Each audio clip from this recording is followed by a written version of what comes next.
Hi, welcome to Robyn's Roost. I'm Robyn Rasset, an independent Stampin' Up! Demonstrator. Today I want to show you a fun card technique that I call twisted circles. It's basically taking circles and cutting them in half and twisting them to make a unique design on the front of your card. So let's just flip the camera and get down to stamping.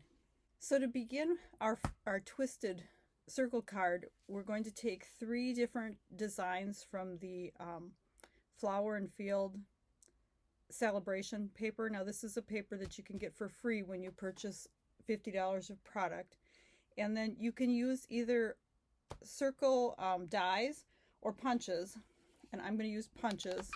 So I'm starting with a 2.5 inch punch,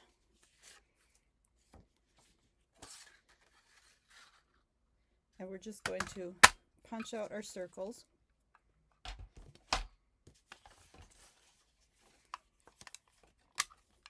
And this is a 2-inch punch. You could use any different sizes that you wanted. I decided to go a 1/2 inch down in size for each punch. And this is a 1.5 for our final one.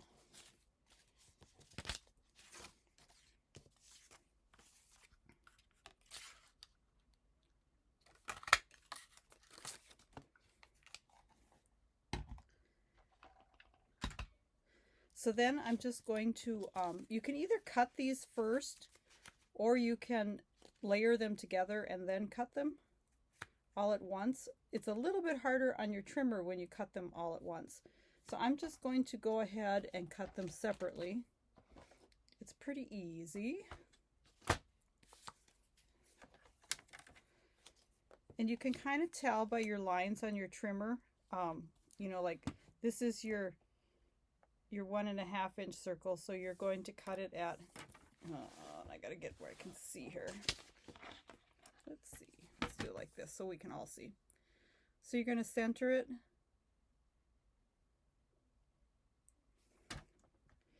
and then go ahead and cut it. Like I said, you could do this all at once or one at a time. Now I did notice that my trimmer tended to get a little bit sticky when I cut it after adhering them. Now this one, you could use either side. If you decide to use this one, you might want to cut it like straight on, or totally, either totally against or totally with the oh gosh, what do you call those things? Stripes. Don't mind me, I've been having migraines lately, so words don't come very easy. If I don't make sense, that's probably why. Okay, so after we have those all cut, we're going to go ahead and decide which side of the papers we want. Are we going to go with flowers? I wish you guys could vote while you're watching this. Looks a little wild when we go all with the flowers, I think.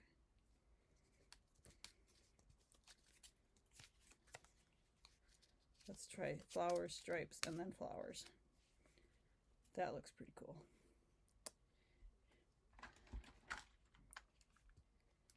And then we're going to just go ahead and layer these up and center the, you know, line it up on the bottom and then center your circles.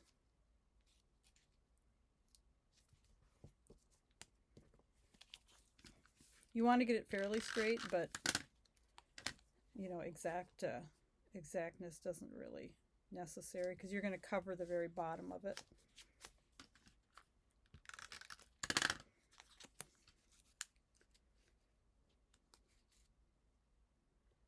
There are actually 3, I believe, very pretty papers on celebration this year.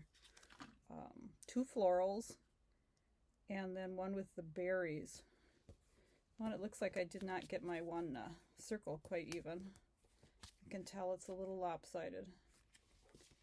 Okay, now I decided to get my my circles where I wanted them, that I would actually measure, which is something I don't usually do.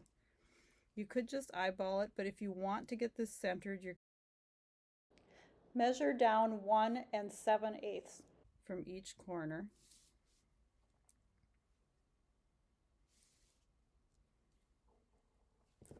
And then go ahead and draw a line across here. And this is going to get covered, so you don't have to worry about any of these lines showing.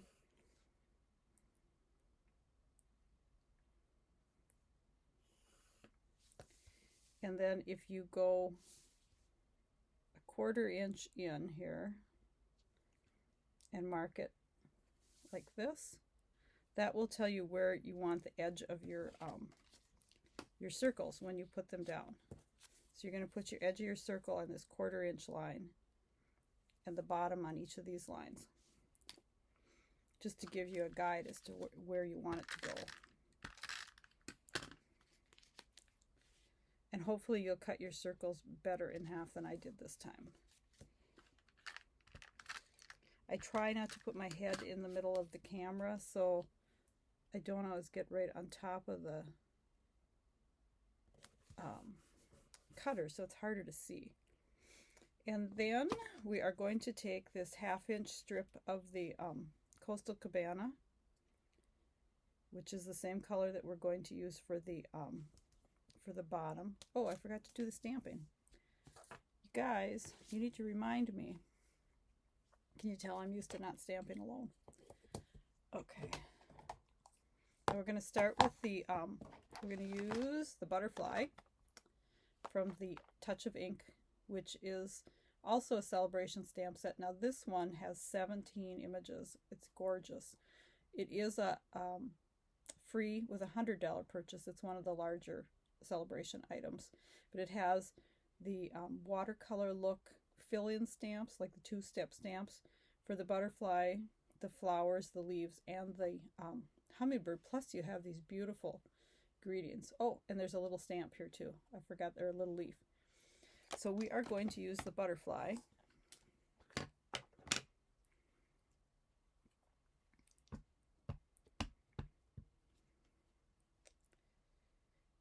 And he's just going to fit here. His little feet might be covered a little bit by our strip, but it's a pretty good fit. And then we're going to use the Thinking of You greeting.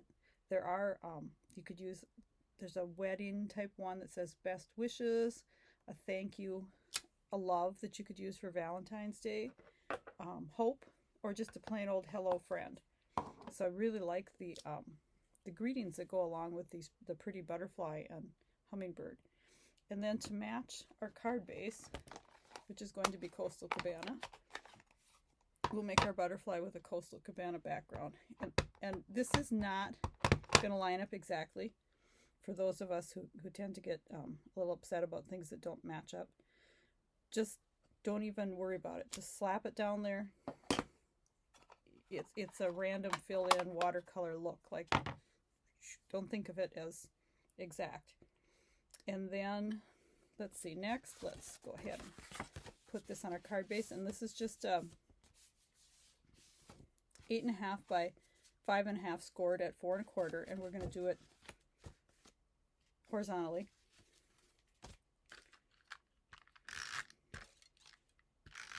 Now, if you wanted to do a ribbon instead of the paper strip, you'd put your ribbon across here before you adhere it onto your card base. Go ahead and squish her down good, burnish it, and then we'll do our strip. Now, I have tried popping the strip up on some of them that I did, and because it is a little bit lumpy, but with just this piece of paper, I think gluing it down is fine. Now, if you wanted to make this a Valentine card, I have, oh, they're there. There are these beautiful heart charms. It's with the, oh gosh, I can't think of the name of the suite in the new catalog. Love You Always, maybe? It's the one with the Valentines. So we've got these beautiful charms, and here is some baker's twine. Now what I thought was really pretty to do is to just take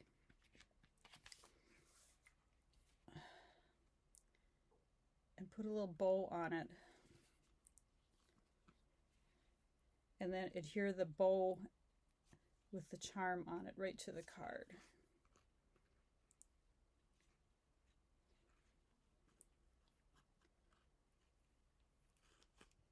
Some days I can make the most perfect bows without even thinking about it, and other days it's a struggle. Today is a struggle day, and of course I chose to do a video today.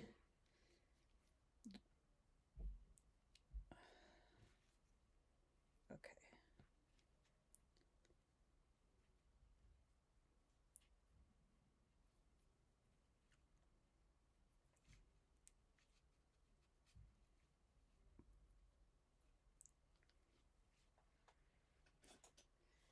Then after we finally get it all futzed around the way we want it, we'll just trim the feet, legs, tails, whatever they are. And then we'll grab one of our mini glue dots. And if you struggle with your glue dots and the papers, just go ahead and tie a little string around it. And it works great for holding that the tail of paper. Now I'm just going to put the glue dot right onto the knot from the bow. And then of course we have to decide where we want it. Maybe right here. That's where it's landed. And then you can kind of futz with the strings so they end up going the direction you want them.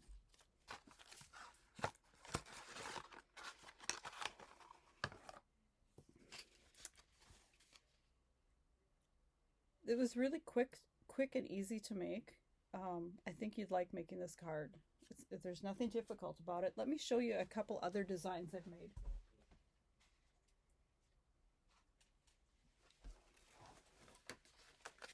Here's a very similar one. The only difference is that I used the this beautiful foiled paper that I can't remember the name of right now. Otherwise, it's the exact same card. Here's one that I made as a Valentine's and used the word die. And this is another paper from the new catalog, and is part of that Valentine's suite. And here's a Mother's Day card. They're all basically the same card, little differences in them. But you can see it. You can switch them up for different events that you need. Just use your twisted circles as the centerpiece and then add a couple of elements on either side of them. I hope you enjoyed this. Hop on over to my blog. If you need to get a catalog to see all these wonderful new products and the celebration items, just shoot me an email and I can get a catalog out to you. Hope you have a great day.